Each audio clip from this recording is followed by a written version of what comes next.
Friends, അപ്പോൾ ഇന്നൊരു cooking video ആണ് കേട്ടോ. അതും വഴുതനങ്ങ കറിയാണ് ഇന്ന് ഞാൻ വെക്കാൻ പോകുന്നത്. അതിന് വഴുതനങ്ങ നമ്മൾ കുനുകുനാന്ന് അരിഞ്ഞ് വെക്കണം.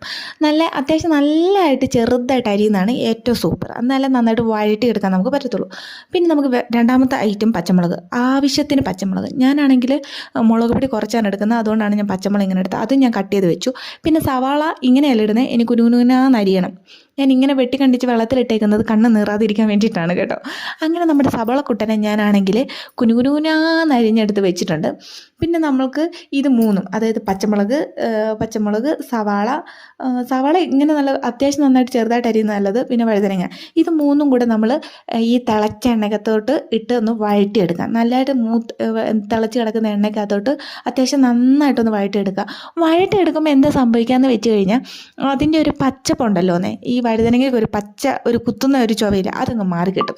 എനിക്ക് വഴുതനങ്ങ എന്ന് പറയുന്ന സാധനം കണ്ടെടുത്താൽ കണ്ടുകൂടായിരുന്നു. സത്യം പറഞ്ഞാൽ ഞാൻ ഇങ്ങനെ വഴറ്റി കറി വെക്കാൻ തുടങ്ങിയപ്പോൾ എനിക്ക് നന്നായിട്ട് ഇഷ്ടപ്പെട്ടു കേട്ടോ. എല്ലാവരും നിങ്ങൾ എന്തായാലും ഒന്ന് ട്രൈ ചെയ്ത് നോക്കണം കേട്ടോ. അതായത് പ്രത്യേകിച്ച് വഴുതനങ്ങ ഇഷ്ടമില്ലാത്ത ആൾക്കാർ ഇതൊന്ന് ട്രൈ ചെയ്ത് നോക്കണം. എന്താ പറയുക, സൂപ്പർ ടേസ്റ്റിയാണ്. അതായത് വേറെ ഒന്നും വേണ്ട, ചോറിൻ്റെ കൂടെ ഈ ഒരു കറി മാത്രം കൂട്ടി കഴിക്കാം. അതുകൊണ്ടാണ് ഞാൻ പറഞ്ഞത്.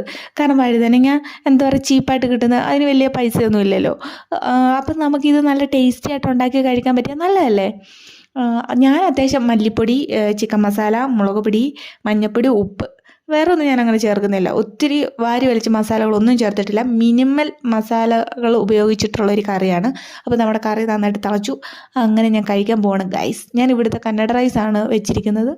നല്ല സൂപ്പർ ടേസ്റ്റ് എന്ന് പറഞ്ഞു കഴിഞ്ഞാൽ സൂപ്പർ ടേസ്റ്റ്. എൻ്റെ പാത്രം കണ്ടില്ല ഗൈസ്, അപ്പോഴും നിങ്ങൾക്ക് മനസ്സിലാക്കിക്കൂടെ. Okay, by.